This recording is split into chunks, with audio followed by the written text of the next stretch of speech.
mapanira, madumi, nagdadala ng sakit, nagpaparami sa madidilim na lungga, nanghihimasok sa ating kabuhayan, nakikitira sa ating mga tahanan. Matagal nang binansagang kaaway ng tao ang mga daga. Pero sila nga ba ang tunay nating kaaway? Sila nga ba ang tunay na mapanira at madumi?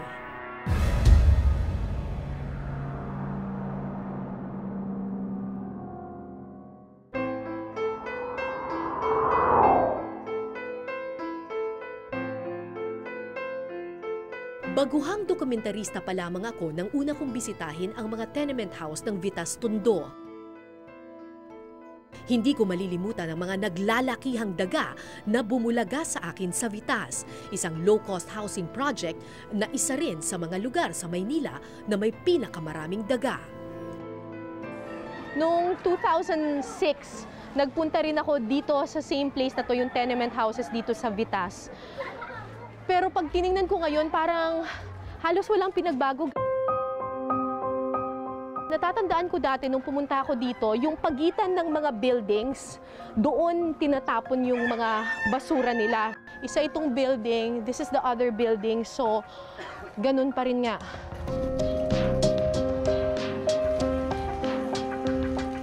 Kung halos walang pinagbago ang tambak ng basura, ganun pa rin kaya karami ang mga daga. Nakakita na kayo ng daga dito? Kinagat nga po kagabi. Kagabi, kinagat kayo ng daga? Saan? Ay, ano ba yan, kuya? Patingin po! Ayan, no? Gaano kalalaki mga daga dito? Parang pusa na po. Parang pusa? Sabay nga sila ng pusa kumakain sa likod. Pusa sa kadaga magkasama. Hindi natatakot yung daga sa pusa? Hindi na po kasing laki. Hindi kasing laki na po siya ng pusa. Pusa pa nga natakot sa daga eh. Matalim yung ipin kasi yung hollow block nangangap-ngap nila. Nocturnal animals ang mga daga. Lumalabas lamang sila kapag gabi. Tanghaling tapat ako nagtungo sa Vitas, pero isang dungaw ko pa lang sa pagitan ng mga building, naglalakihang daga na ang tumambad sa akin. Oh my God, may daga! Ayun, dalawa! Ang laki! Mamaya nga po niyan, marami talaga yan. Tsaka parang hindi sila natatakot. Usually, di ba, yung daga, pag nakakita o nakaramdam sila ng tao, magtatago ka agad sila sa lungga. Pero ito, tignan mo itong dalawang dagang to. Parang wala silang pakialam. Oh my God, huwag kayo pumunta sa akin.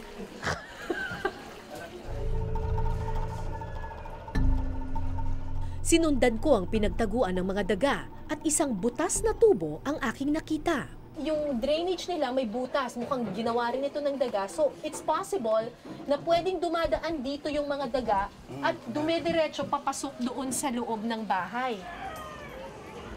Nang kausapin ko ang mga residente sa Vitas, nakumpirma ang aking hinala. Labas-masok sa kanilang tahanan ang mga daga. Hinanap ko ang posibleng pinaglulunggaan ng mga daga. At sa kusina, may malalaking butas sa dingding. Ganyan. Tapos minsan dito. Dito sila dumadaan. Oo, dito. Diyan sila dumadaan.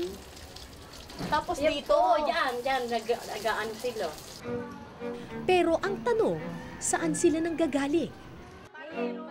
Sinilip ko ang labas ng unit ni Aling Emerlita at nasa itaas lamang pala ng tambakan ng basura ang kanyang kusina. Nung ginawa nung 1990 itong mga tenement building na ito, pader lang siya na straight na ganyan. Parang yung nakikita ninyo dito. Straight lang siya na ganyan.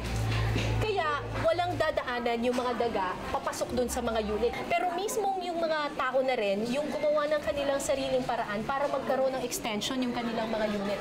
Kung makikita ninyo itong extension na ito, ang dami niyang butas, ang dami niyang lagusan, ang dami niyang kapitan.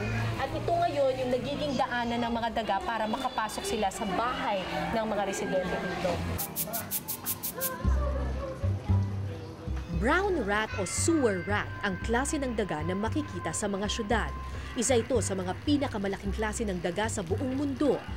Maaari itong lumaki ng hanggang 15 inches o mahigit isang talampakan. Kasi ang characteristics niya is, tinatawag natin siyang great swimmer.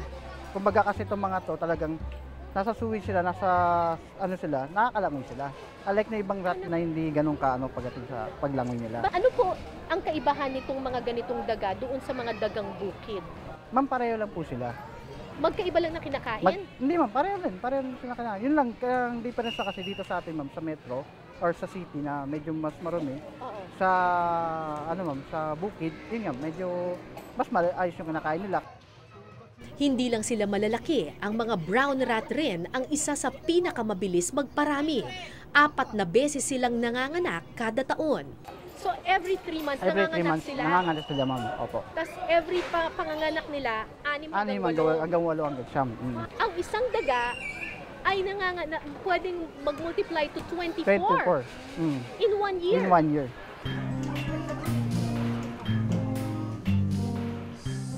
Sa isang pag-aaral, napag-alamang sa kada isang tao sa Metro Manila, may katumbas na 12 daga. Tinatayang nasa 50,000 ang taong nakatira sa Vitas tenement houses sa Tondo. Kung gayon, aabot sa 600,000 ang mga dagang nakikitira rin dito. At sa dami ng pagkain at pwedeng pagluggaan sa Vitas, hindi malayong madagdagan pa ang dami ng peste dito. Pag marumi, ibig sabihin, maraming daga. Pag maglilinis po tayo, ang daga, hindi rin po pupunta sa atin. Pag may basura, kahit nahulihin mo pa sila araw-araw, Yes, ma'am, continuous pa rin yun, ma'am. Marami pa rin. Kung naubos na natin daga dito, mag-a-attract pa rin siya kasi marumi yung lugar. Kung bagay magagaling sa ibang lugar, pwede pumunta rito. tingnan mo to. Inisa-isa ko ang mga bahay sa tabi ng ilog. Punong-puno ng basura ang ilalim, pati ang paligid nito. Pag from here sa hindi mo makikita yung basura, pero pag sumilip ka sa ilalim ng mga bahay, ayun. Oh my God, ang dami. Doon mo na makikita. Tapos dire-diretso siya doon sa river. Bukod sa kanilang galing sa paglangoy, magaling ring maghukay sa lupa ang mga sewer rats. Yan ang mga lungga nila. Nakatira sila doon lang sa ilalim ng tirahan ng mga tao. So parang ang nangyayari, yung kinakain ng mga tao, tinatapon lang nila sa ilalim nila. So yung mga daga, naghihintay lang ng pagkain doon sa ilalim. Tay biyaya. Hintay biyaya. Oo, siyempre nag-aabang na ako, tatapon na to kahit di maubos to. Kasi kahit marumi kakain sila. Ang oras natin ngayon ay 5:47 na ng hapon. So nakikita mo yung langit, magdidilim na siya. Ito daw yung oras na lumalabas na yung mga daga para kumain sila.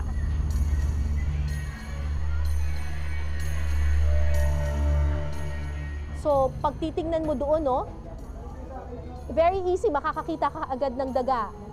May isa na akong daga na nakikita doon. Sabi ng mga taga rito, pinakaaktibo raw ang mga daga kapag gabi. Sa oras kung kailan tayo tulog, sa oras na pinakatahimik at madilim, siya ring oras ng kanilang pag-atake. Kayanin ko kaya ang mga maliliit na halimaw ng dilim?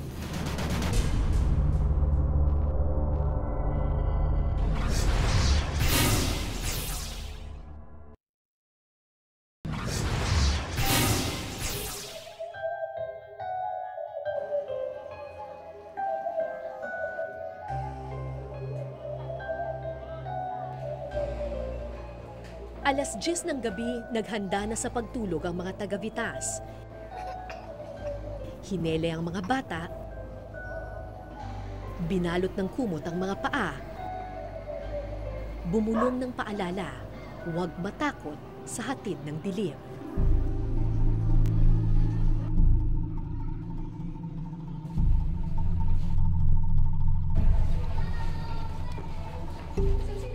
Andito na tayo ngayon dun sa rooftop. And supposedly dito tayo magpapalipas ng gabi.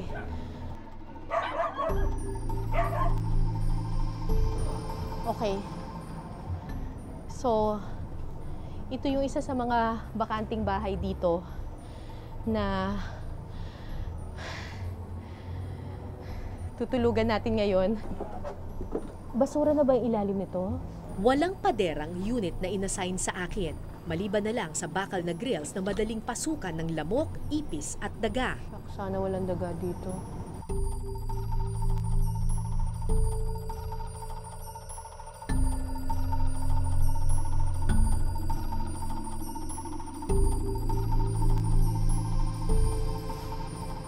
Oh my God! Ba't ang daming ipis? 1, 2, 3, 4, 5, 6, 7, 8, 9, 10. Ayun pa oh.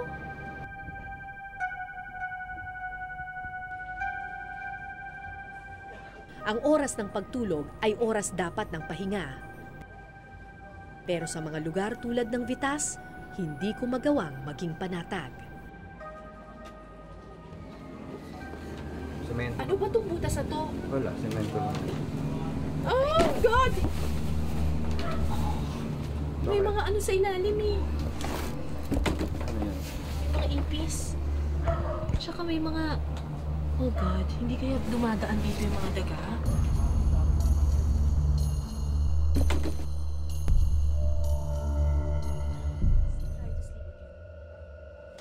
Pinilit kong ipikit ang aking mga mata, pero napapabangon ako tuwing may maririnig akong kaluskos. Ano?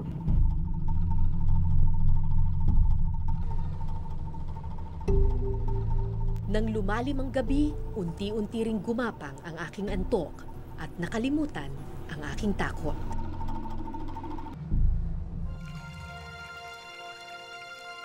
Madaling araw ng Pebrero. Sa panahong ito, pinakaberde ang mga palayan sa Isabela. Ito ang panahon kung kailan unti-unting umuusbong ang palay sa mga bagong tanim na binhi. Pero hindi lang ang mga magsasaka ang nananabik sa panahong ito.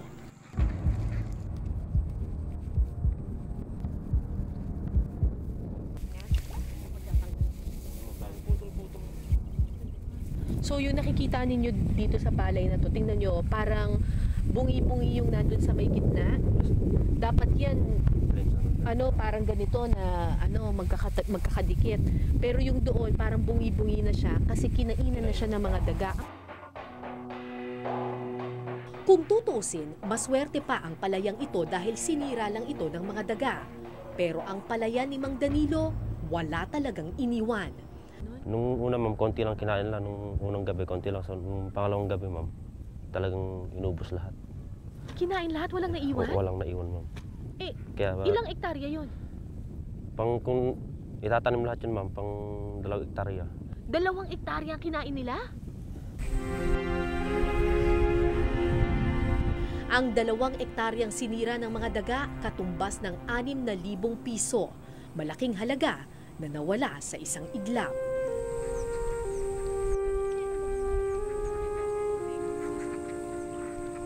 Tulad ni Mang Danilo, araw-araw din sa palayan si Eric at ang kanyang mga kapatid. Pero hindi para magtanim, kundi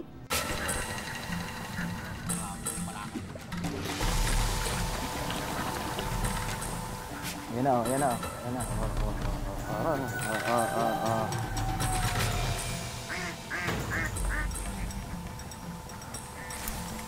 15 anyos lamang si Eric nang matuto siyang manghuli ng daga. Minsan na rin daw kasi silang nalugi dahil kinain ng daga ang kanilang pananim. Kaya ang peste ng palayan, naisipan nilang pagkakitaan. Kasi isa rin sa mga peste ng palay yan eh. Kaya ang ginawa nila, subukan kung pwedeng ulamin, gano'n. O masarap naman daw, kaya ayan. Iba rin yung daga ng bahay, iba rin yung daga ng bukid, gano'n yun. Kaya ginagawa namin, dyan na lang kami sa bukid maghuhuli. Para mabawasan naman yung mga daga doon namin, iniste ng palay doon. Pero hindi ba yun madumi? Ay, hindi po kasi palay at saka damo ang kinakain noon. Hindi na bago sa mga taga Luna, Isabela ang kumain ng dagang bukid. Pangkaraniwan ng makakita ng mga tinderong naglalako ng karne ng daga. 150 pesos kada kilo ang bentahan dito. Ang maganda doon sa daga, sipag lang kasi yan. Sa sipag mo, pag may nahuli ka, nakakalibre ka na. Libreng ulam. Libreng ulam. Pagkatapos, halimbawa, marami naman yung nahuhuli mo, magbenta ka ng 1 kilo, May allowance na rin yung mga bata. Ganun. Kaya araw-araw sinusuyod nila Eric ang mga pilapil.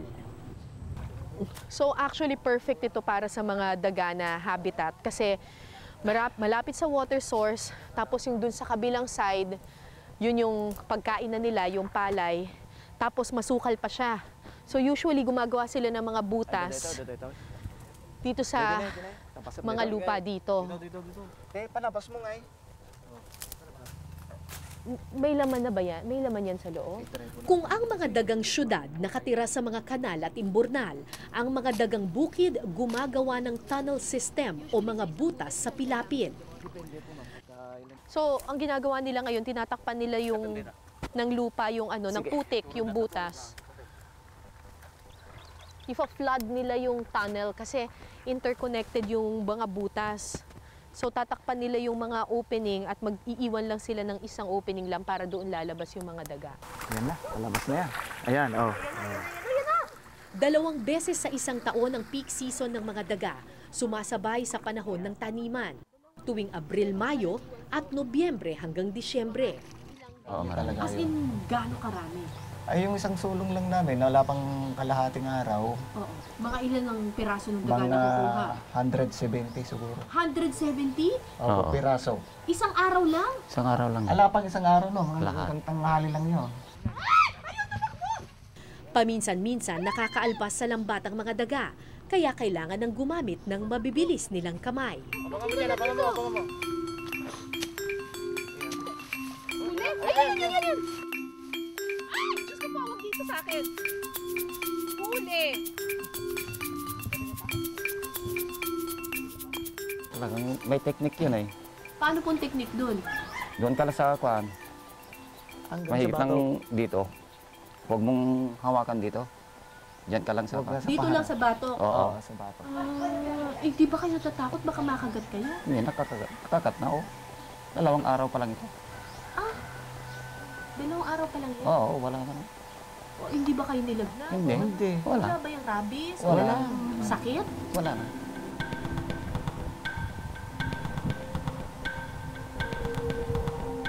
Tanghali na nang matapos kami sa panghuhuli, aabot sa 15 daga ang nakuha ng magkakapatid. Isang tingin sa mga daga, pandidiri ang agad na mananaig. Pero kung sila Mang Eric ang tatanungin, ang mga peste ng palayan ang isa rin sa mga karneng pinaka-nakakataka.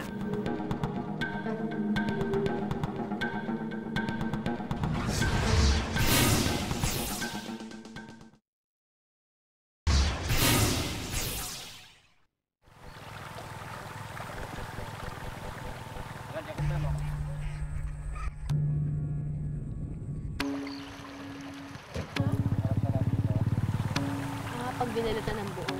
Sa tabi ng ilong, isa-isang kinatay at binalatan ng mga daga.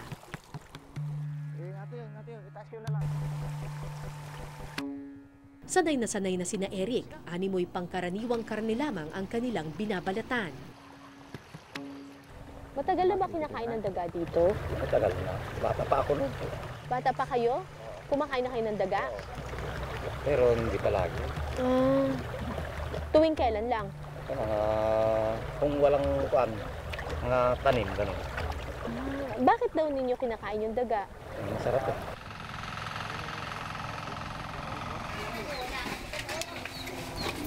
Ay, kailangan yun ng pang-chop.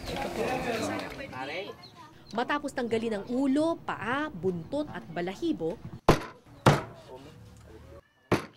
hiniwa nila ito ng maliliit. Ba't kailangan ganun kaliliit? Hindi maamoy. Hindi maamoy para matanggal yung lansa agad. Kasi pag malalaki yung hiwa, Baka hindi maluto sa loob. hindi maluto yung loob. Ano sa inyo na eh? Batid ng mga magsasaka na baka may dalang sakit ang mga daga, kaya hindi lang isa kundi 3 beses nila itong lulutuin. Muli ka doon na basit lang. Pinakuluan muna ito sa dahon ng bayabas para matanggal ang lansa. So yung pagluluto nila doon sa daga, Hindi enough na isang kulo lang Hindi, or hindi. isang laga lang. Kailangan 2 or 3 beses niluluto.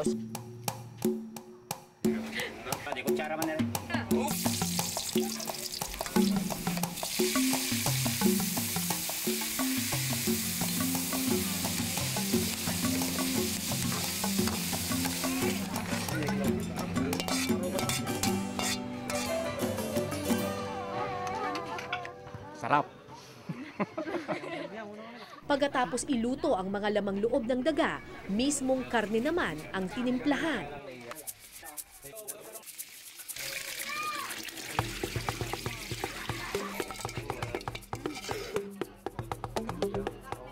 Adobong daga ang balak nilang iluto, pero ang adobong ito, una munang nilaga, tapos ginisa, at ngayon pinirito pa.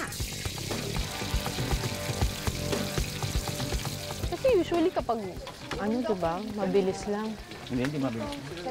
Kailangan brown na brown siya talaga bago mo lalagyan ng toyo tsaka na suka.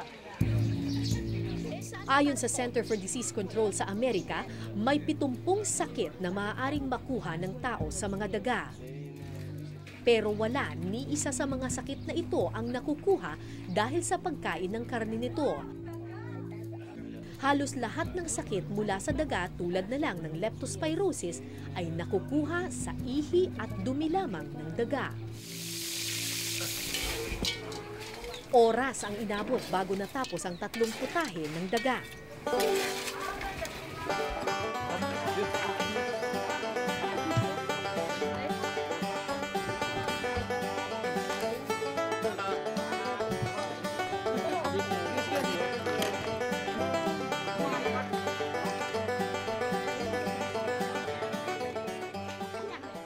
Masarap naman, di ba dito? Masarap. Yan ang pinaka sariwa hinuhuli nila sa bukid.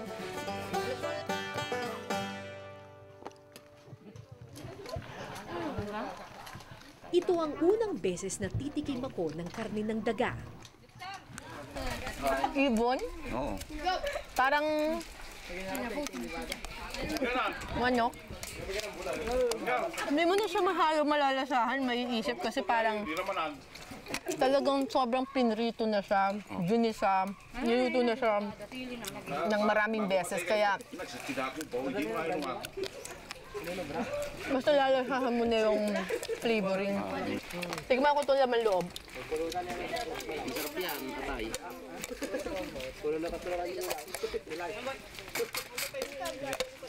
Masarap. Hindi mo halong gusto. Doon na lang ako sa adobo. Kinabukasan, binalikan ko ang palayan ni Mang Danilo. Naabutan namin siya sa Pilapin, kasama ang 2 bata.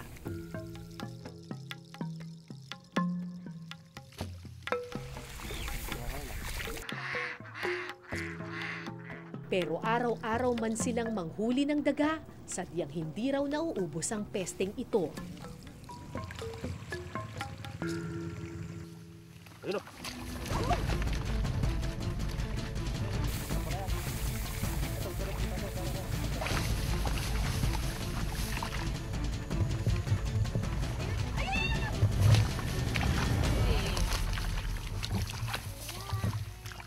Hindi naman daw dating ganito ang problema nila sa mga daga. Dati-dati dito lang hindi ka pwedeng maglakad ng walang pamalo kasi may maraming ahas dyan sa Tarundon. Oo. Ngayon kahit maglakad ka araw-araw, wala nang makitang ahas. Nung nawala yung ahas, dumami yung daga. Siyempre wala nang kumakain sa kanila. Ilang beses na akong gumawa ng dokumentaryo tungkol sa mga ahas. Tulad ng mga daga, madalas ding tawaging salot ng palayan ang mga ahas na ito. Kaya pilit silang hinuhuli.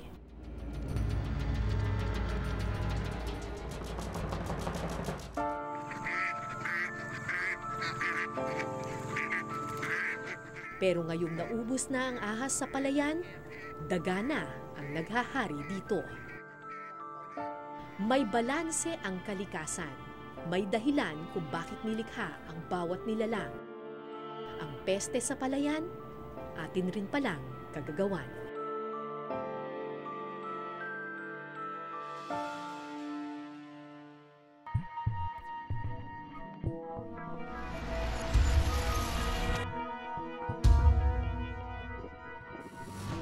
Madaling bansagang halimaw ang mga nilalang na nanghihimasok sa ating tahanan.